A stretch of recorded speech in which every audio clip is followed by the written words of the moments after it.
Hello everyone, my name is Abhishek Bansal. In this video, I am going to talk on electrostatics. The electrostatics always starts with Coulomb's law, and even I am going to start with that Coulomb's law. So everybody knows what a Coulomb's law is, but the important facts and the findings behind the Coulomb's law are often ignored. It is basically what the Coulomb's law. It gives the charges has to be the charge bodies Q1 and the Q2 that we really take. These two charge bodies are basically at rest with respect to each other, and also when we are taking these two small charge bodies, they are separated in air at a distance that's large compared to their dimensions. So we have now the concept of an electric field. It's basically a force only. So we define even the electric field, whether we are defining it due to two charges or we are defining it due to the some array of the charge bodies. So it's basically a force per unit charge. It's a force per unit charge, or we usually say the force is basically the F is equal to QE. Here the E is a vector function of a position. Okay, so we know that if F is a point, if F is the force on a point charge Q1 which is located at x1, we say, and the another charge is Q2 which is located at x2, we then say the Coulomb's law is basically what? F is equal to K Q1 Q2 into the difference of this x1 minus x2 upon the absolute of the x1 minus x2 the whole square. Okay, so here these two q1 and q2 these are the algebraic quantities. These are the small two charge bodies, and these can be positive or the negative, and we very well know that this k is basically the constant of proportionality, and we can define it in terms of like we can say it's equal to 4 pi epsilon naught, 1 by 4 pi epsilon naught. Okay, and this is equal to 10 raised to power minus 7 c square, where epsilon naught is 8.854 into 10 raised to power minus 12 farads per meter. So this is what is basically, it's the permittivity. This is the permittivity of the free space. So we have the SI unit of charge is basically the coulomb, and this coulombs is basically what? And the electric field, we can very easily say it's basically the volt per meter. So 1 coulomb basically produces an electric field. That how much of 1 coulomb is going to actually produce an electric field, we can calculate it by putting the values, or I simply write it here. The 1 coulomb of basically is going to produce electric field approximately 8.9874 into 10 raised to power 9 volt per meter. Okay, so we can yes, we can even put it in terms of the giga, because it's 10 raised to power 9, 8.9874 into 10 raised to power, instead of 10 raised to power I can say it's a giga volts per meter, and at a distance of 1 meter. So this is actually 1 coulomb is going to produce an electric field, and we know very well what the electron we are taking. We are taking electron equal to 1.602 into 10 raised to power minus 19 coulombs. So and it's going to produce the charge how much? It's going to produce how much field? So this is the value of what? This is the value of an electric field. This is the value of an electric field. This value for electric field is due to 1 coulomb. Okay, and similarly here this electron is going to produce a field of 1.44 into 10 raised to power minus 9 volts per meter. And similarly I can put 10 raised to power minus a nanovolts per meter. So this is 1.44 nanovolts per meter at 1 meter. Okay, so we know very well that we can use the position of linear superposition of forces due to many charges, and we can similarly then write that the electric field at x due to a system of a point charge q1 is which are basically, now let's suppose their charges are located at xi equal to 1 to n. So it's going to be the vector sum. The electric field E of an x would be 1 by 4 pi epsilon naught. Okay, so we are going to do the vector sum. So it's going to n I is equal to 1 qi, and we know that we can vary, these are very basically an elementary equations. Okay, x minus x to the whole square. So if the charges are, now we have to now bring a important point, because it's not a everything is known is here. So what I want to tell you that now suppose the charges are so small and we have a number of charges, so we can say okay, they are going to have the charge of the row x dash. Okay, so we are saying that the delta q is the charge in a small volume. We are taking a value of delta y, delta x, delta y, and the delta z. Okay, we have this thing, and this is at a point x or phi or x prime, whatever you want to say. So the delta q is going to be equal to what? Rho x prime into this delta volume which we are taking, the small volume, delta x, delta y, delta z.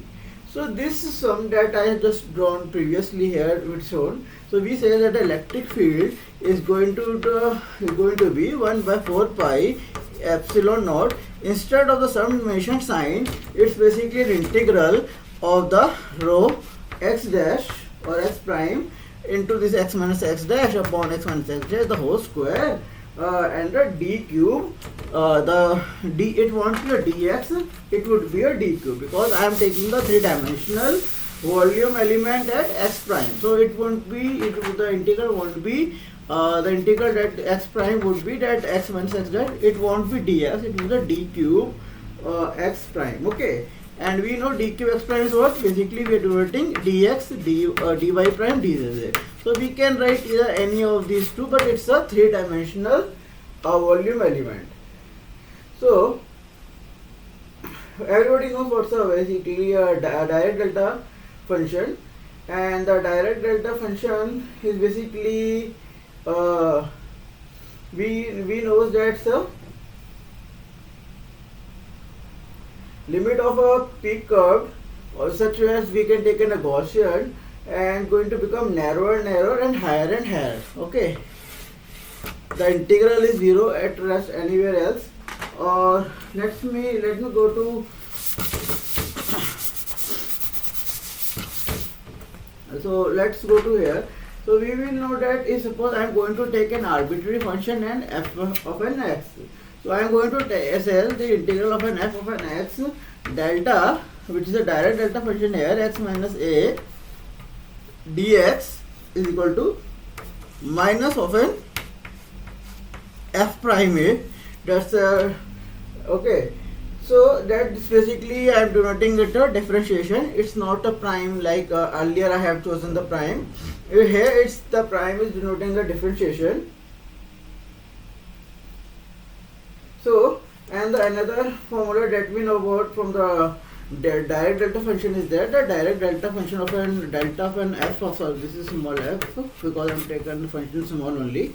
So, delta f of an x equal to summation of the 1 by d by dx xi, this would be the I, and this would be the absolute sign, okay, and into delta x minus xi.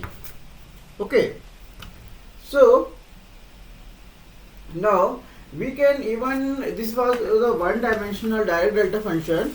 Now if I can take a three-dimensional also, and in that instance, or in that case, the three-dimensional would be delta of an x minus x would be equal to delta of an xi,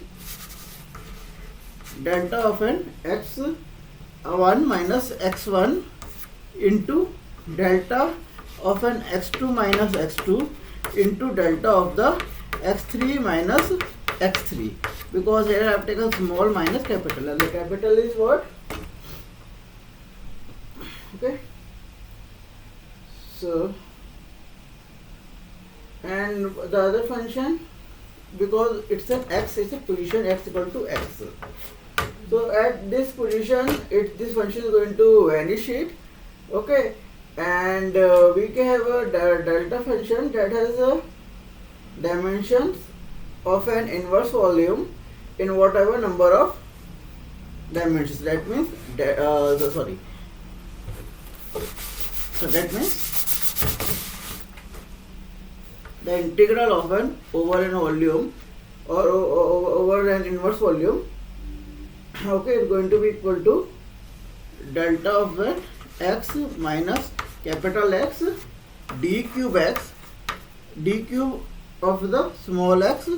It would be equal to either 1 or 0. It would be 1 if the delta V, that's the volume we are taking as, if this is the delta V, that's the volume. So if that is going to contain x equal to x, it would be 1, and if this delta V is not going to contain, then it would be 0. So now let's come to the Gauss law. Excuse me.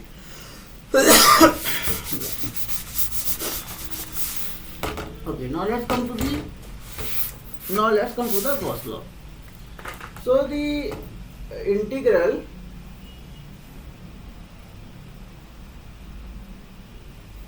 now I have taken an E is equal to 1 by 4 pi epsilon naught integral rho of an x prime or x dash, this is a rho, into x minus x dash upon x minus x dash. This would be what? This won't be square, this would be cube, and because we are taking a volume here, and so d cube x prime. Okay, so this integral that I have just mentioned here, we can derive and we can calculate an electric field using this integral only. This is one of the formula to calculate electric field. Okay, and another one that's basically going to lead the differential equation for this E is equal to is the Gauss law. So to obtain basically a Gauss law, we consider a point charge Q. We are taking a point charge Q and I am taking a closed surface S. That means I am taking some surface, this surface is S, and I am taking a point charge Q. Let's draw a point charge Q here. Okay. So we have now let's suppose R. Let's take some distance at R. So R is the distance from the charge to the point on the surface. Okay. So I have taken a point on the surface R. I can do similarly in this manner.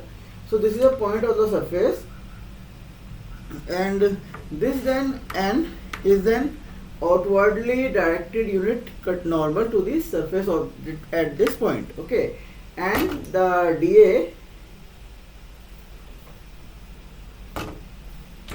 okay, this is going to be a electric field. Let's the angle between them is the theta. Okay, and this is the d sigma.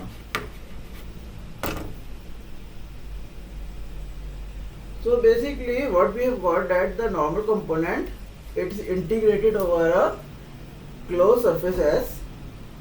Okay, now it can be, the charge can be inside and the outside. If it's an inside, now let's say I have taken here Q inside.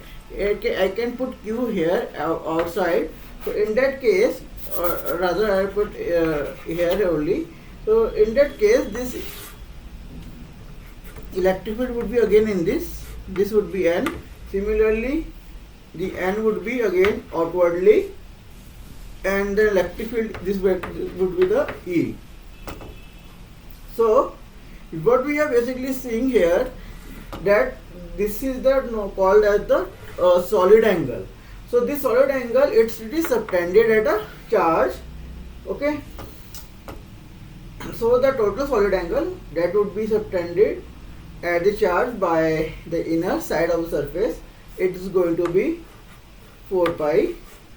Okay, in this case it is going to be 4 pi, in this case it would be 0. Okay, so we have basically integrated the what? Normal component of the electric field. This is the normal component of the electric field. Okay, that means what and let us suppose let us suppose also now say what is basically dA. Sorry. So dA be a element of the surface area. So we are having an electric field at a point on the surface due to the charge q, and it's making an angle theta with the unit normal. So the normal component would be what I just had mentioned, that it would be equal to E dot n. Okay, E dot n, that's the dot product here. The dA equal to q by 4 pi epsilon naught cos theta by r square and the d theta. Okay, so since the E is directed along the line of the surface to the charge in both the cases, this cos theta dA, okay, it would be equal to what? Let me just print.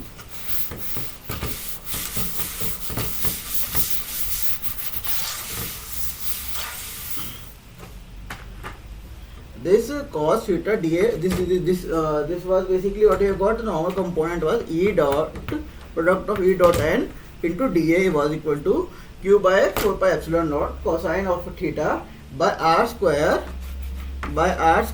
into dA.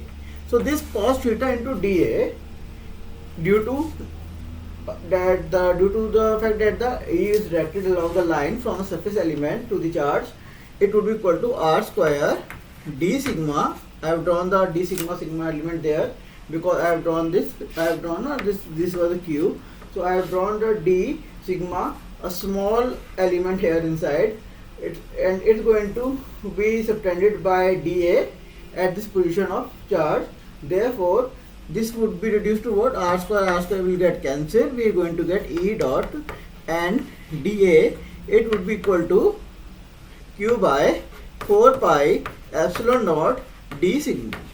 Okay, so if we are going to integrate the normal component of E, that means this E dot n I am going to integrate over the normal component of E dot n dA.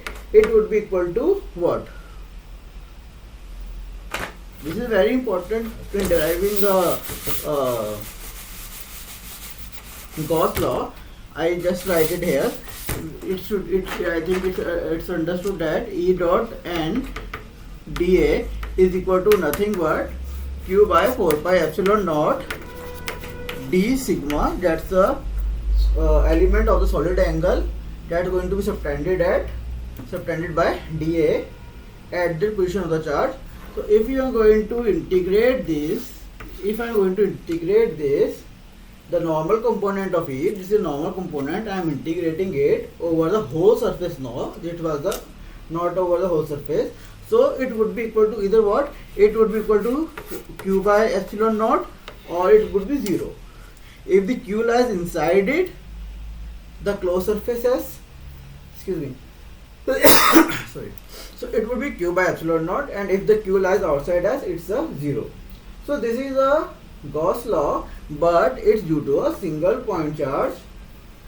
Now, if I have a more than one point charge, or rather if I should say, if I have a discrete set of charges, that means this integral would be over an S here. I have to write, I have not written S here, over the whole closed surface. E dot and d of an A, it would be what? Simple. I am taking a charge inside S, so 1 by epsilon naught sigma of all the charges Qi I. It's very simple, okay? We can write our own equations. So now let's take the continuous charge density. So let's say if I am having a continuous charge density, so this 1 by epsilon naught, this would get replaced by what? It would replace by integral, volume integral we are going to take it, and the rho of an x over a d cube x. Okay. Now this volume is what? It's a volume. It's enclosed by S. So that is the volume. Okay. So what we notice that, excuse me. Yeah. What we notice that it's going to depend upon the inverse square law for the force between the charges, and the center nature of the force is going to be the linear superposition of the effects of the different charges. Okay. So let's go to the differential form for the Gauss law. Okay, so you now let us, instead of E, I am writing an A here, and this A is so that I can use the divergence theorem here. Let's suppose this is the E was electric field here. Now let's suppose take a vector field. That was electric field. Now we are taking a vector field. Let's say that this vector field is denoted by Ax, and it's also defined within the volume V that's surrounded by the closed surface S. Okay. So what we are going to get, instead of E, I have to write an A. S would remain the same, dot n d of an A equal to delta of the V. Now we are going to write in terms of the gradient nebula operator. So if I am going to say this is basically the divergence operator, I am going to write this is a divergence operator. This is not a gradient, this is not a divergence, because I put a dot here, because wherever we going to put a dot, it becomes a divergence. So it's a dq of an x. Okay. So that is going to hold between the volume integral of the divergence of an A and the surface integral of the outwardly directed normal component of an A. So let's apply the divergence theorem here, and in the electric field. Okay, now let's remember the result. Remember this thing? No, I do not do this. Rather, I delete it, erase it. We can just say that if we apply the divergence theorem, we are going to consider the integral relation. So it is going to be the closed surface as E dot n d of an A is going to be equal to 1 by epsilon naught. Again the same thing that I earlier mentioned. So once I am going to apply the divergence theorem, I am going to make it would become what? Divergence of an E in the same form. Divergence of an A, it becomes divergence of an E minus rho upon epsilon naught dq x. Okay, and that's for an arbitrary volume V. Volume I haven't put here. So we can similarly put an integral equal to what? The delta, sorry, not delta, for the divergence. This is the divergence basically. So the divergence equal to rho by epsilon E. If I am going to put this equal to 0, you can very well see this minus will go there. From the minus side it will go there. It would become rho by epsilon E. So this is basically the differential form of Gauss law for electrostatics. Okay. Now we have another equation for electrostatics. This is one of the equations of the electrostatics. We have also one more equation. I am going to use now scalar potential.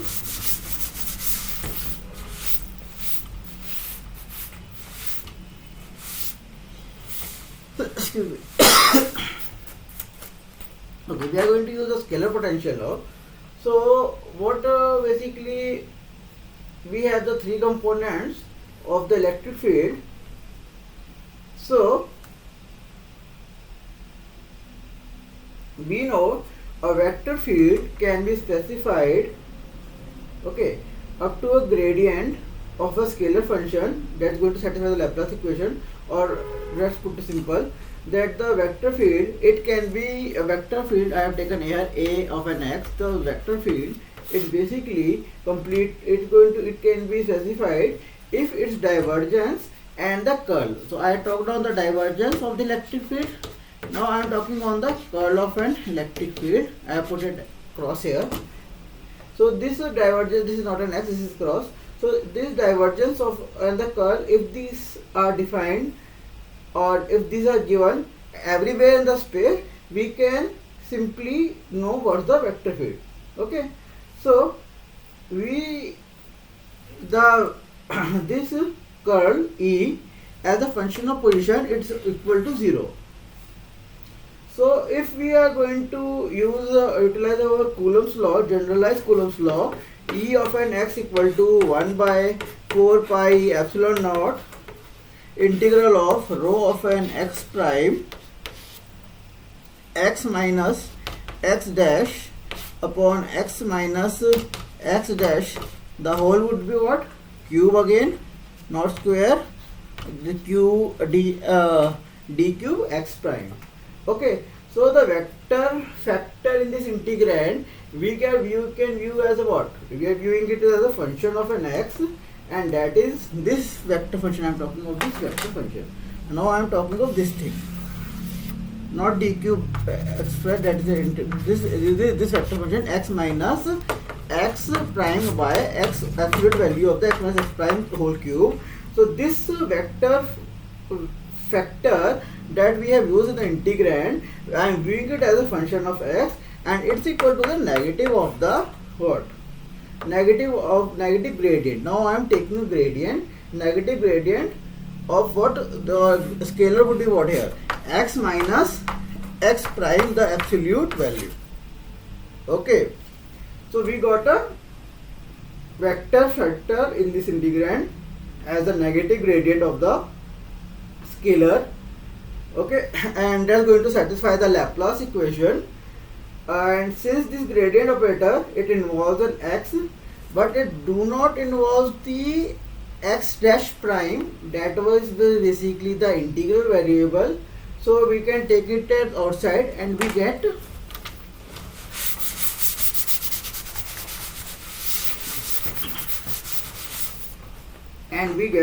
E is equal to 1 by, this would be negative definitely, 1 by 4 pi naught, this nebula would be out, integral of p of an x prime upon x minus x prime absolute, which is a negative difference, and this won't be cube here because of earlier we have used this replacement, d cube x prime.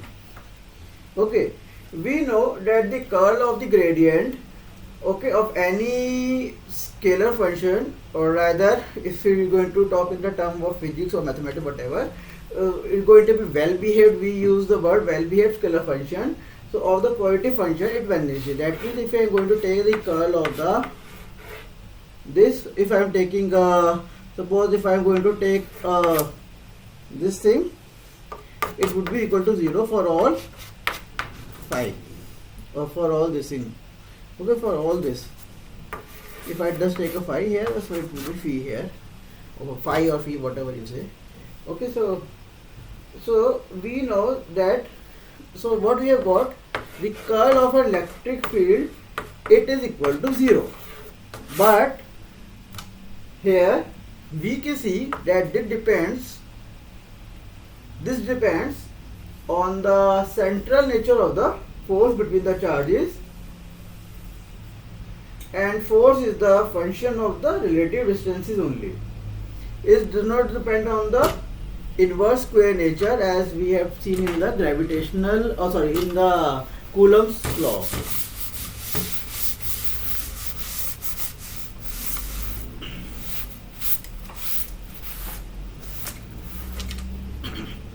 So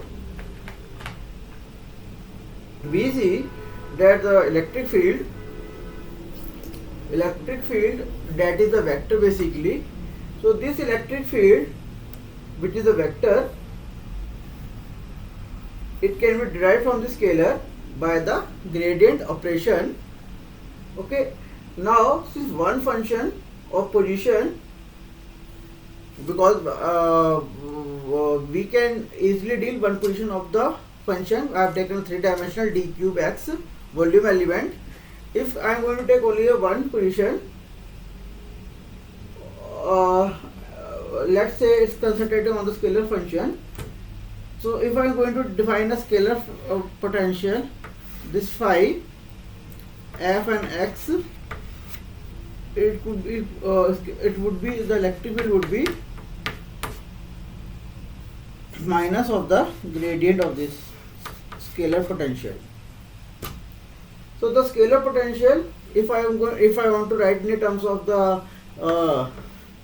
integral, I can say it's a 1/4 pi epsilon naught integral of the rho of an x square, x prime by x minus x dash. It's not a cube, it's not a square, it's just only an x minus x dash d cube x dash. Okay. So what it basically the literature says that this is basically the integration of all the charges in the universe, and that's going to be x. Okay. Now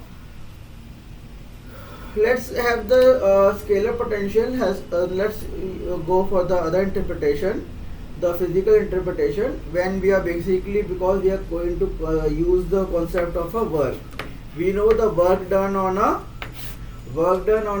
test charge q from point A, or transporting a point from point A to point B in the presence of an electric field E of an x.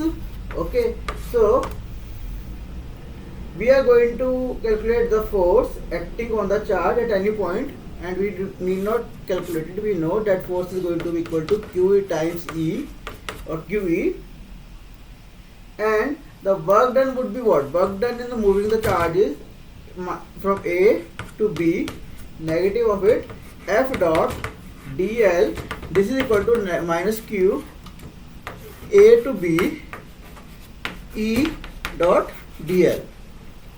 Okay, now why I have taken here minus? Because I am calculating the work done on the charge against the action of the field. Okay, so so what is basically happening is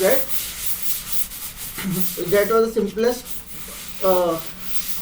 simplest way, A to B. Let's put it little bit more from the textbook itself only. So from the textbook, if I am going to say from where we have a B here or A here, I have drawn a path like this, not a straight path, now a little bit of curved path. So this would be an electric field, this would be an electric field, this would be an electric field, this would be an electric field, and this would be the element would be the dl here. The force would be act in the here direction here F. Okay, so we know that the W is equal to, the work done would be equal to Q A to B, the divergence, or if I am going to take a gradient here, the gradient of the scalar potential dot dl. So this is going to be equal to Q A to B d phi, and this is going to, when we are going to solve it, it's very simple, phi b minus phi a, because of the integral A to B after solving the, this would be A here. Okay, so this is an integral equation here. So what we are seeing that this Q phi, it's the what? This Q phi is what? This Q phi is basically the potential energy of the test charge in the electrostatic field. Okay, the line integral of the electric field that I have just mentioned, E dot dl, it would be equal to what then? Negative of the phi b minus phi a. So this is the line integral of the electric field between the 2 points, that are independent of the, it's going to be independent of the path, and it's going to be negative of the potential difference between the points. Okay, and if suppose our path is closed, we know the line integral would be 0, or you might recall that E dot dl we have seen it's equal to 0. Okay, so we can now apply the Stokes theorem.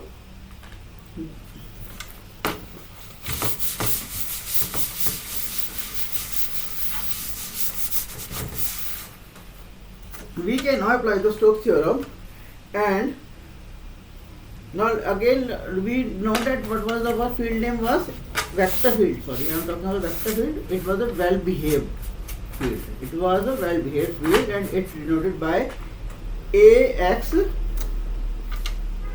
Is denoted by AX. Okay, and let's take then S to be an arbitrary or open surface. Sorry, and let's take we have a variable C, that is the closed curve bonding S. So the closed curve bonding S. Okay, so this would be closed curve bonding S would be this, and A dot dl, and that's going to be equal to the arbitrary open surface, integral over an arbitrary open surface, and the curl of the this vector field. Okay, dot n dA. Okay, and here this dal is what? It's the line element of C, and this n is basically the normal to S, and this C is the path that's traversed in a right hand screw sense, okay, relative to n, and this will immediately follow the curl of the electric field equal to 0. Now let's talk on the surface distribution of charges and the dipoles. Okay, so we have already know how to calculate an electric field by this formula. Now we suppose need to, but practically, or we have to now moving ahead, we know that we have to find an electric field due to a given surface distribution of charge. Now if I take a surface S with a unit normal n, that's going to be directed from side A, side 1 to side B.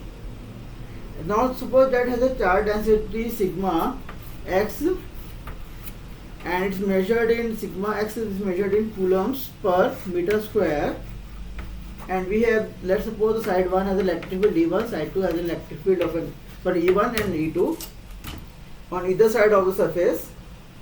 Then the Gauss law, from the Gauss law we can say that okay, the E2 minus E1 would be dot product dot n, it would be sigma by epsilon naught. Okay, and this you would find the textbook, you would see that some surface layer of charge, it's drawn like this way. We have this, okay, we have some this way, we have an E1 here, E2 here. Okay, this is the, we are taking the sigma x, and it would be E2, E1 normal component, and this is the side 1 and side 2. Back one is the side 1 and this one is the side 2. Okay, so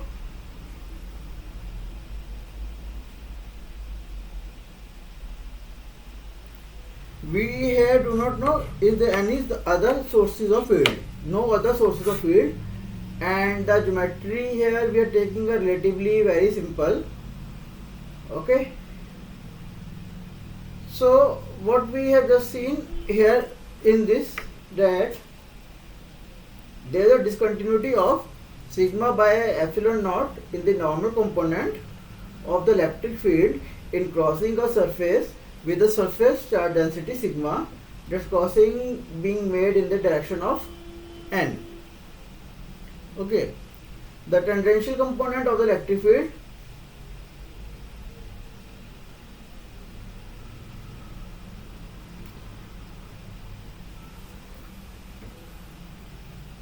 it can be shown to be continuous across the boundary surface for the line integral E around the closed path.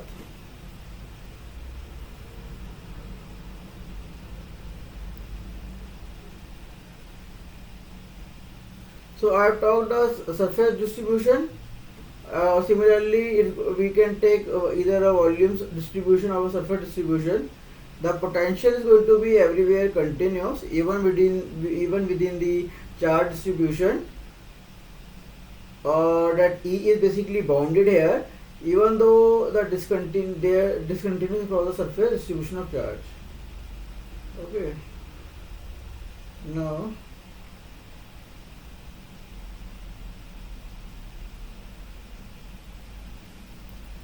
Now, if suppose we are having a whether we are taking a line charge or a point charge or a dipole layer, the potential is not going to be remain continuous. Okay.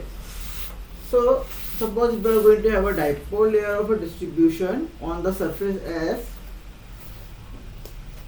So the dipole layer of distribution of surface S, what would be the dipole layer of distribution? How are we going to draw it? This would be S, okay, and this would be S prime. Okay, we are taking a sigma x here, or we are taking a dx here, minus sigma we are taking. Okay, so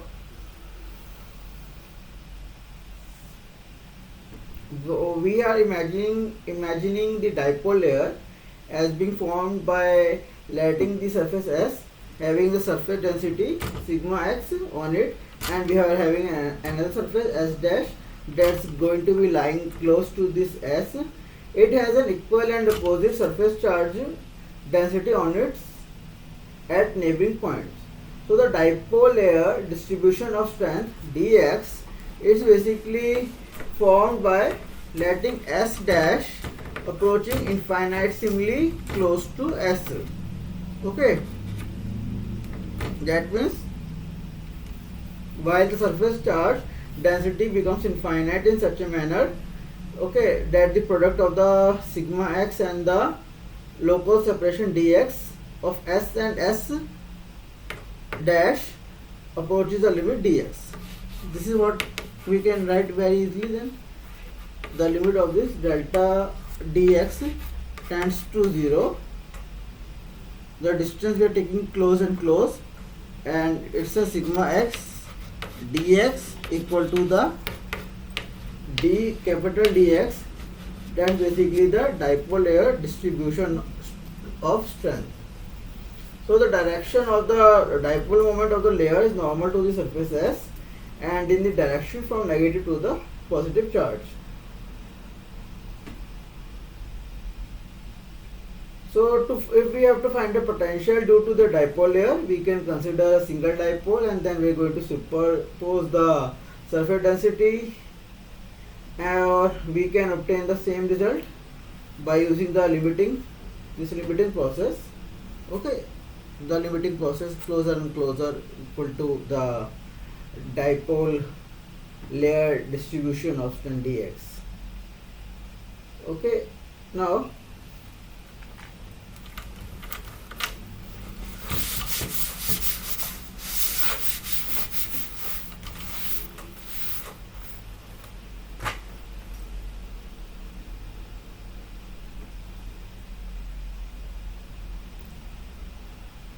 I go to the Laplace and the Poisson equations.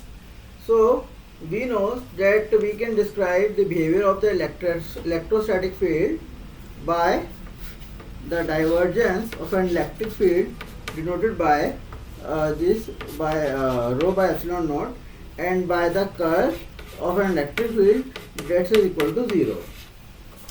Okay, so this later equation, it's basically is equivalent to what? That the E is going to be the negative gradient of the phi.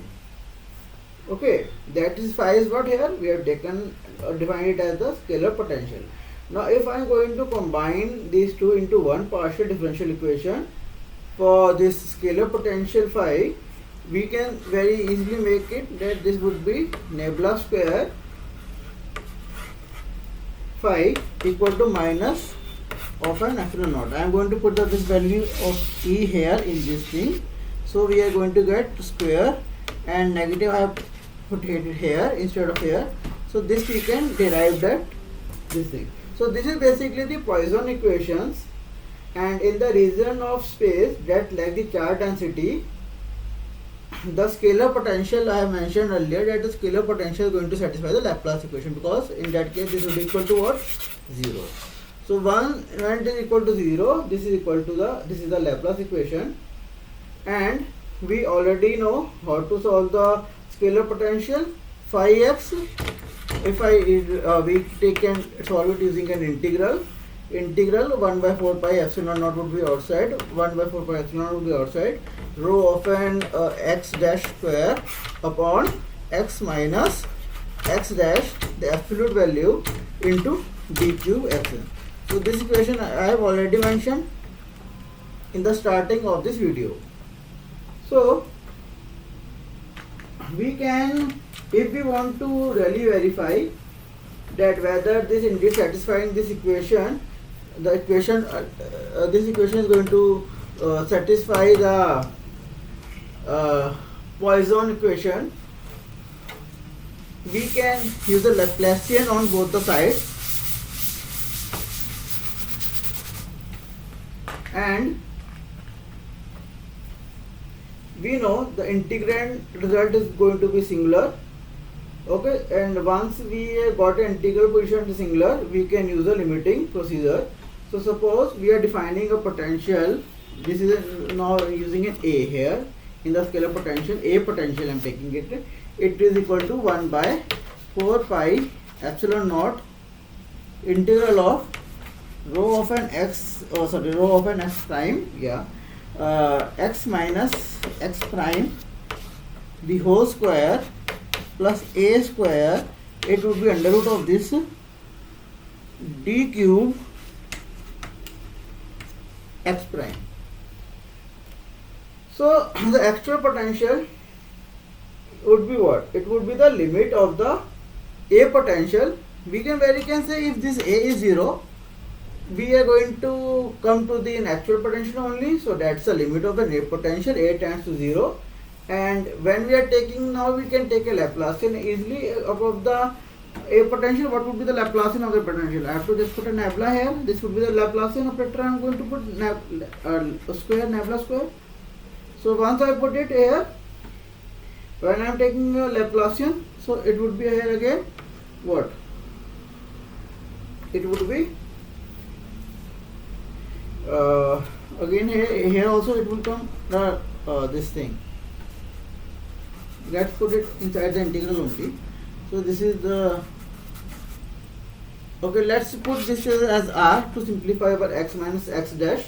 So it would become rho of an x prime by r square plus a square under root of that integral 1 by 4 pi epsilon naught d cube x prime.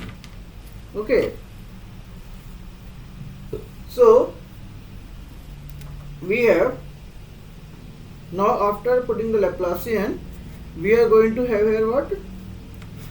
Both the sides, this Laplacian or nabla square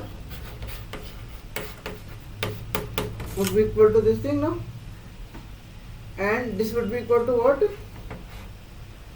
Here minus 1 by 4 pi epsilon naught integral of rho x prime 3a square by r square plus a square raised to power 3 by 2 d cube x prime.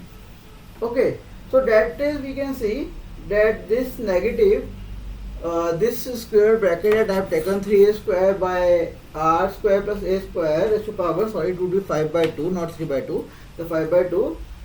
This is basically the negative Laplacian of the 1 by square root of 1 r square plus a square. So if it's a well behaved everywhere for non-vanishing a, but as a tends to 0, it becomes infinite at r is equal to 0, and it vanishes for r not equal to 0. So it has a volume integral equal to 4 pi for an arbitrary a, and for the purpose of integration we are going to divide the space into two regions by a surface, by a sphere of fixed radius r centered on x. Okay, and then we are going to choose an r such that the rho x dash changes little over the interior of the surface, and we are imagining a that is going to be much smaller than r, it's tending towards 0, and if this rho x dash is such that this is we are going to exist, then the contribution of this integral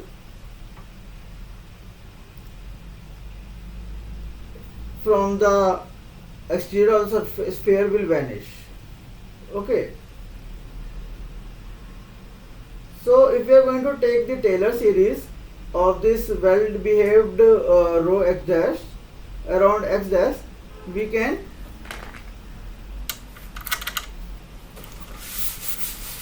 say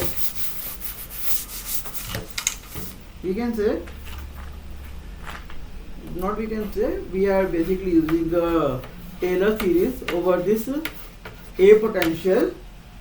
Okay, and the Laplacian on the a potential is going to equal to 1 by epsilon naught 0 to r that I mentioned, because now r here is what? R is the fixed radius r, and 3a square by r square plus a square 5 by 2.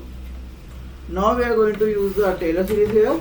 Rho of an x plus r square by 6 nebula square rho terms r square dr plus big naught rotation of an a square. Okay, so the direct integral, if we are going to do the direct integral, we are going to get what? Here it would be minus 1 by epsilon. So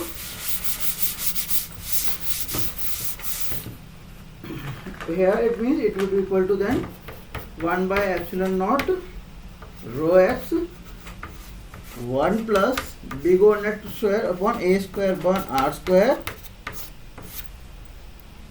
This is thing plus big O notation of the a square comma a square log a Laplacian of the rho. This will be, and in the limit a tends to 0, what we are going to get? We are going to get the Poisson equation.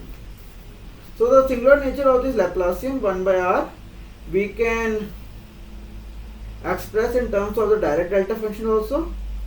What was the, let me write, because we know that the the Laplacian of the 1 by r square equal to 0 for r not equal to 0, and its volume integral would be what? Minus 4 pi.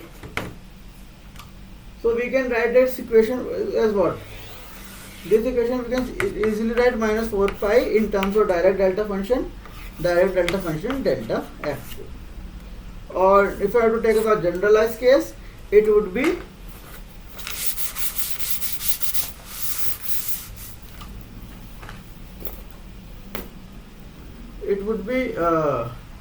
Laplacian of the 1 by x minus x prime minus 4 pi instead of delta x. Now the x would change to what? X minus x prime. Okay.